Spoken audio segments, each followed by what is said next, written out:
이 창업이라는 게 재능의 영역이라고 생각을 하거든요. 재능이 있으신 분들은 이 책을 보실 필요도 없으실 테고, 제가 현실적으로 조언을 드릴 수 있는 분들은 저처럼 이제 창업에 재능이 없었던 분들일 것 같아요. 그분들께 이제 제가 이 책을 빌어서 좀 드리고 싶은 말씀은, 참고가 되실 분들이 이제 첫 번째 이제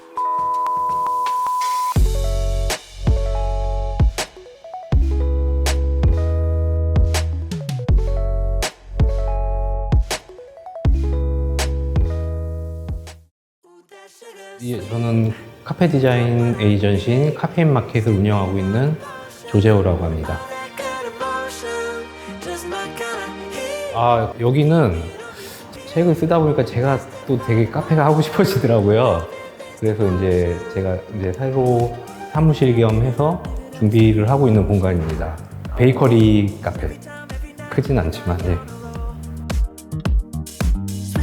원래 이제 카페인 마켓이라는 브랜드는 한 12년 정도 전에 이제 경기도 광주에서 처음 작은 카페로 시작을 했는데, 카페 운영이 생각보다 저한테 맞지 않아서 한 6개월 만에 이제 다른 일을 하게 됐어요. 그게 이제 카페들 창업을 도와드리는 인테리어 일이었고, 그 일을 한 10년 정도 하고 있습니다. 살아남은 카페들이라는 책은 이제 저한테 이제 공간 컨설팅을 의뢰해 주신 브랜드들 중에서 지금까지 잘 살아남으셨고, 그리고 계속해서 잘 살아남으실 것 같은 추천해 드리고 싶은 그런 브랜드 한 12곳을 제가 선정을 해서 그분들의 지금 살아남고 있는 마음가짐과 어떻게 살아남으셨는지 자세히 제가 여쭤본 과정을 책에 담았습니다. 살아남은 카페들을 쓰게 된 계기는 사실 제가 제일 궁금했던 얘기들이라고 생각을 했고요. 저는 이제 10년 넘게 이제 창업 과정을 많이 지켜봤지만은 그 실질적인 창업 이후의 생로병사의 과정에 대해서는 잘 모른다는 생각이 뒤늦게 들었어요. 그래서 그런 과정을 찾아뵙고 여러 질문을 하겠다는 생각에 이 책을 쓰게 됐습니다. 첫 번째는 이제 책을 단순히 쓰고 싶다는 생각에서 시작을 했는데, 제 이야기를 써야 된다는 생각에 뭐 인테리어에 관한 책을 써볼까? 혹은 카페 사장이 어떻게 인테리어 업자가 됐나에 대한 그런 과정을 써볼까 하다가 이게 과연 사람들이 궁금해할 이야기가 맞을까 하는 고민이 많이 되는 바람에 진도를 많이 못 나갔던 것 같아요. 제가 표현하기에 이제 카페가 지속되기 위해서는 내부 요인과 외부 요인이 있다고 표현을 했는데, 이제 외부 요인 같은 경우는 인테리어랄지 주위 상권 이런 것들이 될 텐데, 이제 내부 요인은 단순히 이제 마음가짐이거든요.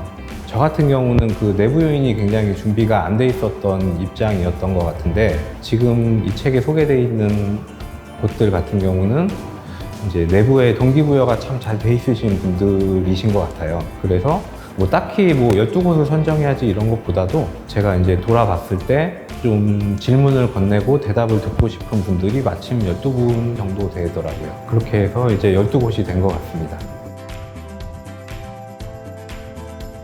책에는 제가 5년 내외라고 표현을 하긴 했는데, 잘 운영을 지속하실 것 같은 분들을 찾아다니다 보니까는 그분들의 운영 평균 횟수가 마침 한 5년 정도 됐던 것 같고요. 그래서 그 횟수 자체는 크게 중요한 것 같지는 않습니다.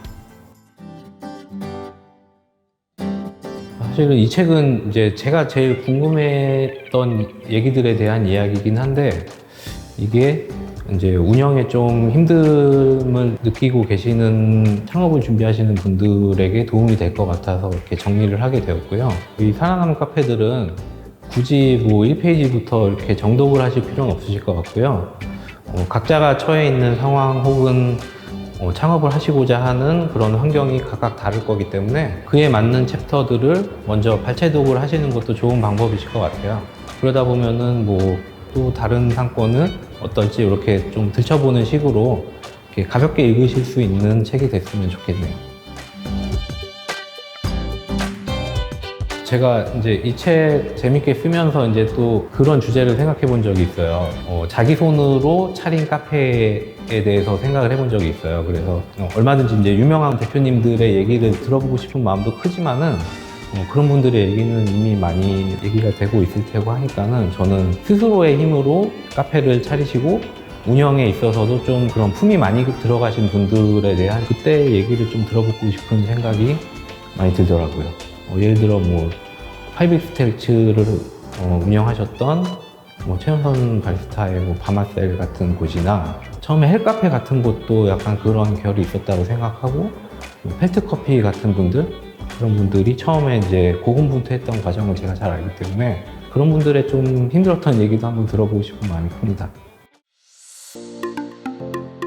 일단은 이제 이 창업이라는 게 저는 이것도 굉장히 재능의 영역이라고 생각을 하거든요. 재능이 있으신 분들은 사실 이 책을 보실 필요도 없으실 테고 제 얘기를 듣고 있으시지도 않으실 거라고 저는 생각을 해요. 제가 현실적으로 조언을 드릴 수 있는 분들은 저처럼 이제 창업에 재능이 없었던 분들일 것 같아요. 그분들께 이제 제가 이 책을 빌어서 좀 드리고 싶은 말씀은 좀 참고가 되실 분들이 이제 첫 번째 이제 카페 딕셔너리, 타이거 커피, 레드스타 이 세 가지 경우가 굉장히 제 현실적인 부분에서 도움이 많이 됐던 분들이거든요. 어떤 얘기냐면은 카페 딕셔너리 같은 경우는 굉장히 작게 시작을 해서 다양한 시도를 통해서 사업 영역을 확장해 나가신 경우인 거고, 타이거 커피 같은 경우는 그 근면성실함으로 사업을 일으키신 분이시고, 레드스타 같은 경우는 섣불리 창업에 올인하시지 않으시고 다른 일을 병행을 하시면서 창업을 꾸준히 이어가고 계시는 분인데, 이 세 가지 경우가 일반적인 사람들한테 가장 도움이 될 수 있는 부분이라고 생각을 해요. 그래서 10년 전에 저에게도 마찬가지고 지금 이 채널을 보고 계신 독자분들께도 해드리고 싶은 얘기입니다. 제 얘기가 도움이 되었다면 구독, 좋아요 부탁드립니다. 에브리데이 해피 커피TV